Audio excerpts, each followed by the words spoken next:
Hello, Battleborn. We are going to be going through Marquis' legendary lore item. It's just Bindlebooster, I believe it's called. If you've played Marquis, he is a gentleman sniper, and truly is one of the few snipers in the game. That's his sole role. However, along with coming with a sniper, you want to have sometimes some, not just hitting one shot at a time. You want to do some large scale AoE, and you definitely want to do it from range, which is what his Bindleblast does, his ultimate skill. Now I'm just going to go ahead and put a few things in here because it really doesn't matter. I'll go clip size though. Oops. And there we go. And so what we're going to have here is Bindlebooster is a crit item, okay, which is goggles with a little recoil, and it reduces the active cooldown of Bindleblast by 2 seconds. Well, Bindleblast is a skill that does more damage at range, the further range you are, okay, and it is an AoE blast. That one did 657 damage to each one. It's a big AoE, right?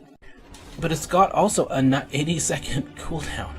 It's almost a minute and a half. It's like that's a long time, right? It's a long time.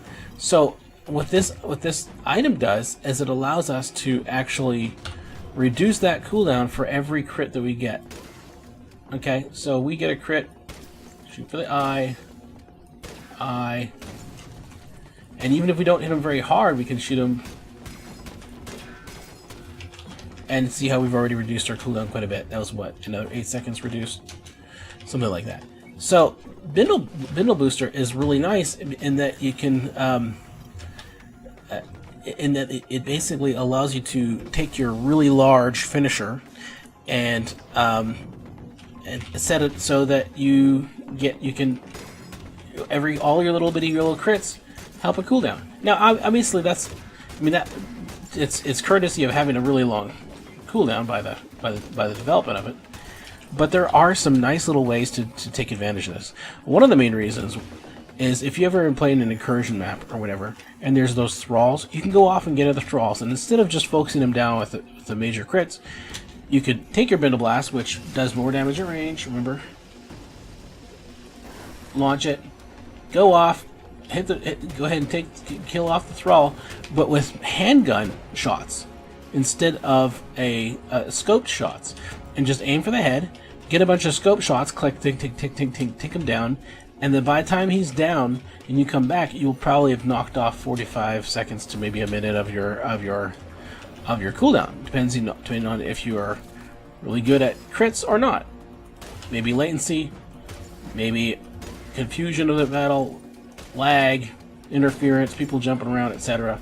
But the point is that it's one of the few ways that you can reduce that large skill.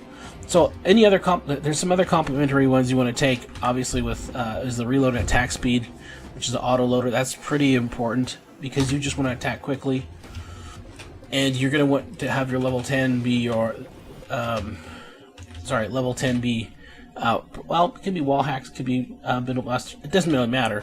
But what's nice is that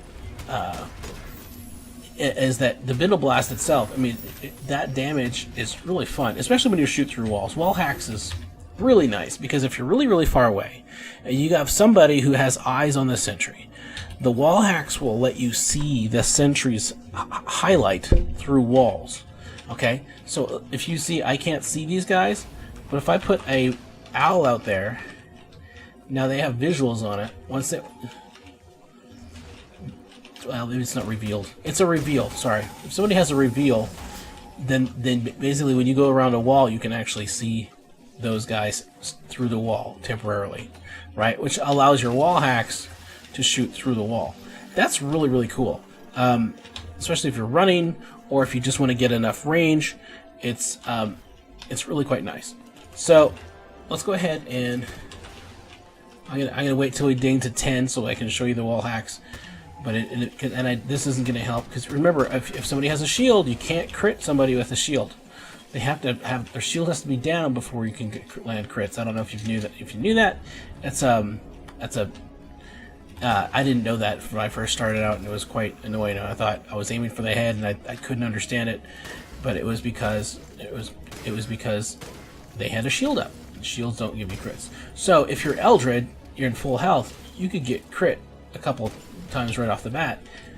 But if you equip an item with a shield, for instance, then all of a sudden you may be protected from insta crits, which are quite interesting. All right, we're gonna get wall hacks, and now once these guys spawn, make sure I can spawn. I should be able to see them through the scope. Is it major enemies? Yeah, these may be the little guys. I think it's major. Now pierces the world. Oh, it just pierces the world terrain. You won't see it. Enemy Battleborn are revealed in the scope. Okay, so to avoid the clutter, it's enemy Battleborn that are revealed. There you go. That makes sense. All right, so clarification there. You can correct my wrongness by reading tooltips. That's always nice to see. Is that it's only enemy Battleborn that are visible through the scope, are revealed, which is kind of nice because it removes the clutter of turrets and